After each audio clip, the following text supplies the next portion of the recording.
You've probably heard that old saying, if you repeat a lie often enough, it becomes the truth. But what if the real story is less about the lie itself and more about how our brains are wired? Today, we're going to go beyond the famous quotes and take a look at the actual science of repetition and how it can be used to shape what we believe. So this quote is everywhere, right?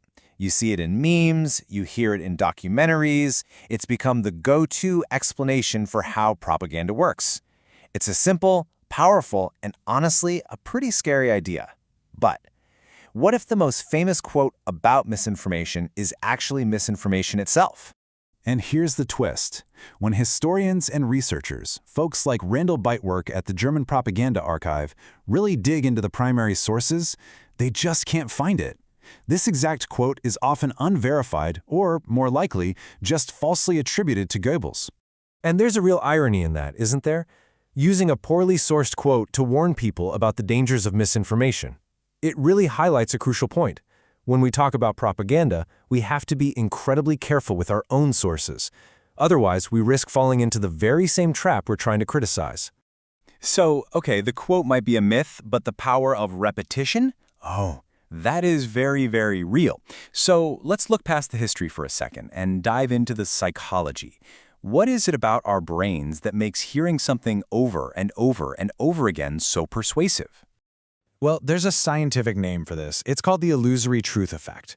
Basically, it's a cognitive bias where our brain takes a really dangerous shortcut. See, when we hear something repeatedly, it starts to feel familiar. And because our brains are built for efficiency, they're kind of lazy really, they often mistake that feeling of familiarity for the feeling of truth. Think about it like this. The first time you hear something, it's just new information. But after the 5th time, or the 10th, or the 20th time, it just has a certain ring to it. It feels easier to process. Your brain, in an effort to save energy, takes this ease of processing, this familiarity, and it concludes, hey, I've heard this before, it must be true. It's a mental shortcut that can seriously lead us astray. So how does this little mental glitch become a political weapon? Well, this isn't just about one person repeating one thing. The real danger happens when this psychological principle is used to build an entire system. Now, here's a quote we can actually verify. Goebbels understood that propaganda wasn't just about slogans. It was a tool for total social control.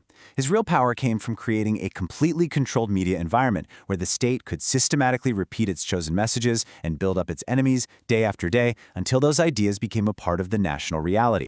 So, how does this all apply today? Well, the underlying principle of repetition is alive and well. It just operates through very different and maybe even more powerful channels. The parallels here are pretty striking. The state-controlled media of the past, that's been replaced by social media echo chambers and niche channels. Systematic message repetition is now the viral spread of powerful emotional frames. And the creation of state enemies is now supercharged by algorithms that are literally designed to amplify division. The technology is new, but the playbook is basically the same. Okay, let's look at some specific examples of dehumanizing frames used repeatedly in modern political speech, as documented by news sources like Reuters. And just to be clear, these are here so we can analyze the technique itself, not to endorse any viewpoint. This phrase, for example, uses a really powerful biological metaphor. It frames immigrants not as people, but as a contaminant. And when a phrase like that is repeated, it completely bypasses any real policy debate and just triggers a visceral, emotional response in people. In the same way, using language that describes political opponents as vermin is the classic dehumanization tactic. It reframes fellow citizens as pests that need to be exterminated, not debated or engaged with. So, what's the end goal of all this? Well, according to frameworks like Albert Bandura's theory of moral disengagement, the constant repetition of this kind of language is designed to wear down our natural moral inhibitions. It works to make discriminatory ideas, or even violence, seem more acceptable, more justified, more normal. Now, I know this can all seem pretty overwhelming, but understanding the mechanism is absolutely the first step toward resisting it. So what can we actually do to protect ourselves and our communities from this kind of manipulation? First, let's talk about basic source hygiene. Just like we started with, check the quote before you share it. It's a simple step that can stop misinformation in its tracks. Second, we can pre-bunk these ideas. That just means learning to spot these manipulation techniques in the wild. Once you can name the tactic like, oh, that's dehumanization, it loses a lot of its subconscious power. And finally, we can demand better from our media. Instead of just amplifying a loaded phrase, they should be explaining the strategy behind it. So let's bring it all home. This is the core takeaway. The most powerful propaganda doesn't always need to convince you with logic. It just needs to make a lie feel familiar. Because in the busy shortcut-taking world of our own minds, familiarity can feel exactly like the truth. So I'll leave you with this question.